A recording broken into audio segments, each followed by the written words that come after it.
Mga pamahiin tungkol sa pera part 2. Huwag maglabas ng pera o magbayad ng utang sa gabi. Ito ay bad luck. Kaya kung may utang ka, magpagabi ka ng uwi para di ka masingil ng inutangan mo. Huwag na huwag idadaan sa bintana ang pera. Tatakbo ito papalayo sa'yo. Ang mga itim na langgam sa bahay ay nangangahulugang may darating na pera.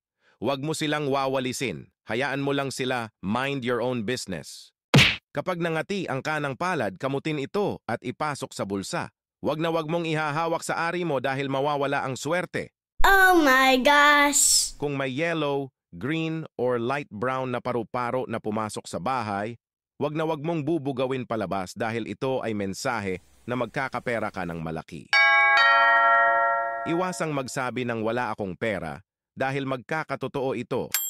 Magkakapera ka ng malaki kung isi-share mo ang videong ito. May pera ka ba? Sumagot ka